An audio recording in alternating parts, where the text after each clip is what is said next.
Viewers, మనం వచ్చేసి 10వ తరగతి తమిళనాడు గవర్నమెంట్ తెలుగు చూస్తున్నాము. నేనైతే అనేటువంటిది గద్య భాగము 10వ లెసను.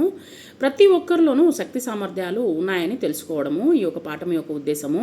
కష్టపడితే ఎటువంటి పన్నైనా సాధించవచ్చని గ్రహించడం అనమాట ఈ యొక్క పాఠం యొక్క ఉద్దేశము. బంగారు నీలో చాలా శక్తి ఉందమ్మా అని తాతయ్య అన్నాడు. ఆ మాట వింటుంటే నాకు ఎంతో సంతోషమైంది. ఎందుకో చెప్పుకోండి చూద్దాము. సరే, మీరు చెప్పేదాకా నేను ఆగను కానీ నేనే చెప్పేస్తా అని చెప్పేసి ఒక పాప చెప్తూ ఉంది. ఎప్పటి నుంచో నాకు ఎన్నెన్నో ఊహలు, ఏమేమో కావాలని, ఎన్నెన్నో కోరికలు, ఏవేవో చేయాలని, కానీ ఏం చేస్తాము, నేను అమ్మాయిని, అంత శక్తి నాకు లేదు కదా అని అనుకునేదాన్ని. కానీ ఇవాళ తాతయ్య మాటలు విన్నాక కొత్త ఆలోచన అనేటువంటిది వచ్చింది నాకు. నాలో చాలా శక్తి ఉంది, నేను ఏం కావాలనుకుంటే అది చేయగలను. నా మాటలు వింటుంటే మీకు నవ్వు వస్తుందా? మీ ఇష్టం, నవ్వితే నవ్వండి అని చెప్పేసి ఇక్కడ ఒక పాప మనల్ని చెప్తూ ఉందన్నమాట. అంటే అమ్మాయిని కాబట్టి మేమేం సాధించలేమని అనుకుంటున్నారేమో, నా ఆలోచనలు నాకున్నాయి, మీరేమనుకుంటున్నారు, నాకేమిటి, నా ఇష్టం నాది అని చెప్పేసి చెప్తూ ఉందన్నమాట ఆ పాప. ఇష్టం అంటే గుర్తొచ్చింది. నాకేమి ఇష్టాలు ఉన్నాయో మీకు తెలుసా? తేనెటీగగా మారిపోవాలని ఉంది నాకు. హాయిగా గాలిలో తేలిపోవచ్చు, ఎప్పుడూ వచ్చేసి తేలిపోవచ్చు అని ఉంది. నేల మీద నడవమంటే నాకు మహా చిరాకు.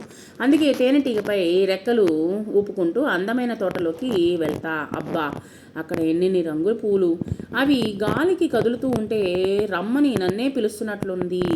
తోటంతా కలిదిరుగుతూ ఒక్కొక్క పువ్వు దగ్గరికి వెళ్ళి అందులోని తేనెను తీసుకుంటూ నా తెట్టె దగ్గరికి వెళ్ళి అందులో జాగ్రత్తగా దాచిపెడతా. అంటే మామూలుగా తేనెటీగ గురించి చెప్తూ ఉన్నారనమాట ఇక్కడ. ఇదంతా చాలా శ్రమతో కూడినటువంటి పనే. మామూలుగా వచ్చేసి తేనెటీగ కావచ్చు లేదా చీమలు కావచ్చు, చాలా శ్రమజీవులు అనమాట. అవి చాలా శ్రమజీవులు అనమాట. కష్టపడి పనిచేస్తాయి, తీసుకుంటూ నా తెట్టెలో దాచిపెట్టుకుంటాను. ఇదంతా చాలా శ్రమతో కూడిన పనే. కాదంటే తేనె ఎలా దొరుకుతుంది మనకు చెప్పండి? నాకు బాగా కోపం వచ్చేది అక్కడే.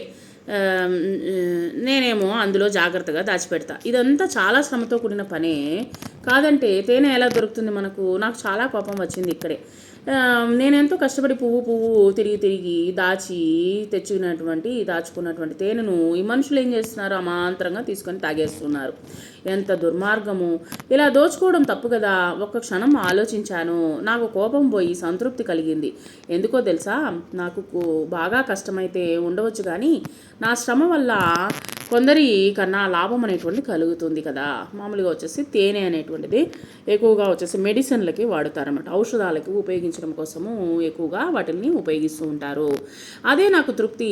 మన జీవితము ఇతరులకు ఉపయోగపడడం కన్నా మించింది ఏముంటుంది అని చెప్పేసి ఇక్కడ చెప్తూ ఉన్నారనమాట. కాబట్టి మన వల్ల చేతనైనంత సహాయం అనేటువంటిది ప్రతి ఒక్కరికి చెయ్యాలి అనేటువంటిది, ఆత్మ సంతృప్తి అనేటువంటిది ఆ యొక్క జీవరాశిలో కూడా ఉన్నది చూడండి, ఆ యొక్క పురుగులో కూడా ఉంది చూడండి. అప్పుడప్పుడు నాకు నదినై పరిగెత్తాలనిపిస్తుంది. కేరింతలు కొడుతూ ఉరకడం అంటే నాకు చాలా ఎంతో ఇష్టము. ఆ ఆనందమే వేరు. మీరు ఒకప్పుడు అలా పరిగెత్తుకునే వాళ్ళే కదా, కానీ ఇప్పుడు మాత్రం నన్ను పరిగెత్తవద్దంటారు, కూర్చోమంటారు. అందుకే నదినైపోతా, నన్ను ఆపలేరు కదా. గలగలమంటూ సొంపుగా వంపులు తిరుగుతూ దూసుకుపోతాను. ఆకాశానికి అద్దాన్ని నేను. కదలని ఆకాశం తాను కదిలితే ఎలా ఉంటుందో నాలో చూసుకుంటుంది. కాబట్టి చెట్లు, గుట్టలు తమ ఆనందాన్ని చాలా నాలో చూసుకొని మురిసిపోతాయి. ఇప్పుడు చూడండి, మామూలుగా వచ్చేసి నీళ్ళల్లో వచ్చేసి ఆకాశం అనేటువంటిది కనిపిస్తుంది. ఆకాశము కదిలితే ఎలా ఉంటుందో దాని ఆలోచనలు అలా ఉన్నాయన్నమాట. సో ఆ విధంగా చెట్లు కదులుతూ, తర్వాత వచ్చేసి కదలని ఆకాశము, చెట్లు, గుట్టలు తమ ఆనందాన్ని నాలో చూసుకొని మురిసిపోతూ ఉంటాయి. నీళ్ళు నదిలో ఉన్నటువంటి నీటి వల్ల. సో జంతువులు, పక్షులు, మనుషులు నా దగ్గరికే వచ్చి దప్పికి తీర్చుకుంటూ ఉంటారు. కాబట్టి వీళ్ళంతా రావడం చూసి గర్వంతో ఉప్పొంగుతాను. ఆ క్షణానికి కల అనిపిస్తుంది. కానీ నేను అహంకారిని కాదు, ఉపకారిని. నా నీళ్ళ వల్ల అవసరాలు తీర్చుకుతున్నాయన్న సంతృప్తి కూడా కలుగుతుంది. కాబట్టి నీళ్లు లేకపోతే మనము లేవు, ఏ జీవరాశి లేదనమాట. సో నీళ్లు చాలా ముఖ్యమైనటువంటిది మానవునికి. నాకు చూసారా, నేను నదిగా మారిన నా పరుగులు ఆపాలని చూస్తున్నారు. అందుకే నాకు అడ్డంగా పెద్ద ఆనకట్ట కట్టారు. నాకు చాలా కోపం వస్తుంది. అమాంతంగా కట్టను తెంచుకొని ముందుకు పోవాలనిపిస్తుంది. కానీ కొద్దిగా ఓపిక బట్టి ఆలోచించినా ఇది తప్పు కాదులే, తప్పని అనిపించింది. ఎందుకంటే అలా వెళితే నా కోపానికి ఎందరో బలైపోతారు, ఏమైపోతుంది, ఎంతో నష్టం జరుగుతుంది. నా వల్ల ఇతరులకు నష్టం జరగడము, కష్టము కలిగించడము నేను అస్సలు ఒప్పుకోను. కాబట్టి చేయగలిగితే ఇతరులకు మేలు చేయాలి, కానీ కీడు చేయకూడదు. ఇది కొద్దిగా ఆలోచించానమాట అని ఈ పాప చెప్తూ. కాబట్టి నదికి ఏం కడతారు? ఆనకట్ట కడతారు. ఆనకట్టను ఉపయోగించి నది యొక్క ప్రవాహాన్ని తగ్గించి మనకు కావలసినటువంటి విద్యుత్తుని, తర్వాత వచ్చేసి పొలాలకి నీటిని అన్నిటినీ మనము చేకూరుస్తుందన్నమాట. ఈ యొక్క నీళ్లు, నది యొక్క నీళ్లు మనిషి దాహాన్ని తీరుస్తుంది. తర్వాత వచ్చేసి అంతా మనకు కావలసినవన్నీ దక్కుతుంది. ఇవి వాళ్ళంతా ఇక్కడ చూడండి. మళ్ళీ వచ్చేసి ఆనకట్ట కూడా మంచిదే అనిపించింది. అతివేగంగా ప్రమాదకరం కదా, కాబట్టి జీవితంలో కాస్త నెమ్మదితనం అనేటువంటిది చాలా మంచిది. ఇలా ఆలోచిస్తుంటే ఇంకో మంచి విషయం తట్టింది నాకు. అర్థంగా ఆనకట్ట కట్టారు కానీ దానివల్ల ఎన్ని వేల మందికి పని దొరికింది. నా వల్ల పంటలు ఎక్కువగా పండుతున్నాయి, ఎంతోమంది అన్నం తింటున్నారు. తర్వాత వచ్చేసి దీనివల్ల ఎన్ని వేల మంది పని దొరికింది, పంటలు పండిస్తున్నారు. అన్నం పెట్టిన పుణ్యం నాకు కూడా దొరుకుతుంది కదా. వాళ్ళంతా ఆడుతూ పాడుతూ పనిచేస్తుంటే నాకు ఎంతో సంతోషము. నిజంగా శ్రమలోనే ఆనందం ఉన్నదని అనిపించింది. కష్టపడుతున్నారు, ఇదే నిజమైనటువంటి జీవితము. కాబట్టి మనం కష్టపడితే కానీ మనకు ఏది లభించదు అనేటువంటిది మనకు చూపిస్తూ ఉంది. ఈ యొక్క ఆ పాప ఆ విధంగా ఆలోచించి చెప్తూ ఉందన్నమాట. నది గురించి చెప్పింది, తర్వాత వచ్చేసి తేనెటీగ గురించి చెప్పింది, కష్టపడే వాళ్ళ గురించి చెప్తూ ఉందన్నమాట. ఆనకట్ట కట్టి నన్ను ఇబ్బంది పెట్టడం వాళ్ళ ఉద్దేశం కాదని తెలిసింది. కాలువల ద్వారా నీటిని పంట పొలాలకు మళ్లించుకోవడము, పొలాల్లో రైతులు అరక కట్టినటువంటి దున్నుతున్నారు, అరక కట్టి దున్నుతున్నారు, అంటే ఈ యొక్క పొలాన్ని దున్నుతున్నారు. తర్వాత వచ్చేసి ఆ మడికట్లలో తిరగడము అంతా ఎంత బాగుంటుంది. శరీరం మీద బురద పడుతూ ఉంటే దాని కమ్మని వాసన పిలుస్తూ ఉంటే తిరగడం భలేగా ఉంటుంది. కాళ్ళు దిగబడుతుంటాయి. ఒక్కోసారి నడవడమే కష్టంగా ఉంటుందన్నమాట ఆ యొక్క మట్టిలో నడవడము. కానీ ఇష్టమైతే కష్టం అనిపించదు కదా. కాబట్టి వ్యవసాయదారులు వచ్చేసి ఇష్టపడే ఆ యొక్క మట్టిలో కాళ్ళల్లో ఆ యొక్క ఆ మట్టిలో వచ్చేసి మనకు వ్యవసాయాన్ని కావలసినటువంటి వ్యవసాయాన్ని మనకు అందిస్తూ ఉన్నారు. అమ్మలెక్కలు నాట్లు వేస్తూ మంచి పాటలు పాడుతూ ఉంటారు. పని పాట కలిసిపోతాయి. కాబట్టి వరి మొక్కలను ఒక పద్ధతిగా నాటుతున్నటువంటి వాళ్ళని చూస్తుంటే నాకు చాలా ఆశ్చర్యం వేస్తుంది. ఇంత చక్కగా ఎలా వేయగలుగుతున్నారో అని. ఇంత నైపుణ్యం వీళ్ళకు ఎలా వచ్చిందో. ఒకరు పాట పాడుతుంటే మిగతా వాళ్ళంతా అందుకుని కలిసి పాడుతూ ఉంటారు. ఎక్కడా భేదం అనేటువంటిది ఉండదు. ఇలా అందరం ఒకే పాటగా ఎంత బాగుంటుందో. ఎర్రటి ఎండలో కూడా నడుం వంచి కష్టపడతారు. సోమర్తనం వాళ్ళ దగ్గరకు రావాలంటే భయపడుతుందనమాట. కాబట్టి నడుం వంచి ఎంత కష్టపడి మనకు నాట్లు ఎంత కష్టపడి మనకు వచ్చేసి పంటను అనేటువంటిది అందిస్తూ ఉన్నారో చూడండి. వచ్చేసి శిల్పిని కావాలని నాకు బలమైనటువంటి కోరిక ఉంది. మూలాన పడి ఉన్నటువంటి రాళ్లతో ముచ్చటేటువంటి శిల్పాలను చెక్కవచ్చు. రాయి నా మాట వింటుంది. ఏది కమ్మంటే అది అవుతుందన్నమాట. నా శిల్పాలు చరిత్ర సాక్షిగా నిలిచిపోతూ ఉంటాయి. ఎందరికో కనువిందు చేస్తాయి. వాటిని చూసిన వారు మెచ్చుకుంటారు. నా శ్రమ ఫలించినందుకు మనసు నిండిపోతుందన్నమాట. మెచ్చుకుంటూ ఉంటే ఎవరైనా సరే వచ్చేసి ఆ యొక్క మెచ్చుకుంటూ ఉంటే ఎంత సంతోషాన్ని ఇస్తుందో. వచ్చేసి అవ్వ చెప్పేది, బ్రహ్మదేవుడు ఎలా అనుకుంటే అలా పుట్టిస్తాడని, నేను కూడా ఏదనుకుంటే అది తయారు చేస్తాను, నేను మరో బ్రహ్మనే అని చెప్పేసి. దానికి ఏం కానీ బండను చూస్తే బాధ కలుగుతుంది. పాపం నా సుత్తి దెబ్బలకు తట్టుకోలేక అరుస్తుంది, కానీ ఎదురు తిరగదు. ఆ ఓర్పు వల్ల దానికే లాభమే కలిగింది. బండగా ఉన్నప్పుడు అందరూ దాన్ని తొక్కిపోయేవారు. ఇప్పుడు దేవతామూర్తిగా మారేసరికి ఏమవుతుంది, మొక్కుతూ ఉన్నారు. ఇదంతా చూస్తుంటే మీకేమనిపిస్తుంది?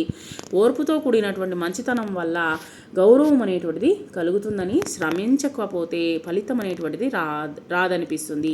రోజుల తరబడి మనం వచ్చేసి చెక్కితేనే కదా శిల్పంగా మారుతుంది. శిలగా చిరకాలము బతకడం కన్నా శిల్పంగా కొద్ది కాలము జీవించినా చాలు అని చెప్పేసి ఇక్కడ శిలల గురించి చెప్తూ ఉంది ఆ పాప వచ్చేసి. కాబట్టి మనము ఈ యొక్క ఇటువంటి ఇది కూడా వచ్చేసి కష్టపడి ఆ యొక్క ఒక రాయిని వచ్చేసి మొక్కేటువంటి ఒక దేవత మాదిరిగా మలచడం కూడా వచ్చేసి శిల్పికి చేతనైనటువంటి పనే. నాకు ఎన్నో ఆలోచనలు ఉన్నాయి. వాటిలో కొన్నింటిని అప్పుడప్పుడు అమలు చేస్తాను. అందుబాటులో ఉన్న వాటిని అద్భుతాలు చేస్తా. జోరుగా వాన కురుస్తుంటే అందులో తడవాలని తహతహ నాకు. కానీ వర్షపు నీళ్లు పారుతుంటే కాగితంతో కత్తి పడవతో ఉత్తి పడవతో చేసి అందులో వదలాలంటే మరీ మరీ ఇష్టము. ఇది నీళ్ళలో పోతుంటే దాన్ని చూస్తూ పక్కగా పోతుంటే చాలా సరదాగా ఉంటుంది. ఎవరూ లేని ఆ పడవ ఎంత వేగంగా పోతుందో, పారే నీళ్లకు ఆనకట్ట కడతా, అది తేగుతుంటే సరిచేస్తా, అప్పటికి నిలవకుంటే కాలు అడ్డం పెడతా అని చెప్పేసి ఇక్కడ పాప చెప్తూ ఉందనమాట. నీ శ్రమ వృధా కాకూడదు కదా. తడి ఇసుకతో పిట్టగూళ్ళు కడతా. మా ఇంటి ముందర బండిని చూసి నాకు బండి చేయాలనిపించింది. చొప్ప బండ్లతోనే బండి చేశా కాబట్టి చూడముచ్చటగా ఉంటుంది. మట్టితో ఎద్దులను కూడా చేశాను. మట్టి అంటే జ్ఞాపకం వచ్చింది. మొన్న వినాయక చవితికి వినాయక విగ్రహాన్ని మట్టితో నేనే చేశాను. దానికి మా ఇంట్లో పూజలు చేశారు. నాకెంత సంతోషంగా ఉండిందో. పక్కింటి వాళ్ళు కూడా చూసి మెచ్చుకున్నారు. చాలా బాగా చేశానని. శ్రద్ధతో చేసే శ్రమ మంచి ఫలితాన్నే వస్తుందని మనకు తెలిసింది. ఈ యొక్క పేరాల మనకి ఏమర్థమైంది? మనము కష్టపడితే కానీ మనకు ఏది దొరకదు. కాబట్టి కష్టపడి పనిచేస్తే కానీ ఏదేనైనా సాధించవచ్చు అనేటువంటిది మనకు ఇక్కడ మనకు ఫలితాన్ని కూడా అందిస్తుంది అనేటువంటి శ్రమే మనకు శ్రమతో కూడినటువంటి పనే మనకు వచ్చేసి ఫలితాన్ని ఇస్తుంది అనేటువంటి మనకి ఇక్కడ చెప్పడం జరిగింది. నాకు బొమ్మలు వేయడం అంటే మహా సరదా. తెల్ల కాగితం కనిపిస్తే చాలు ఏదో గేయాలనిపిస్తుంది.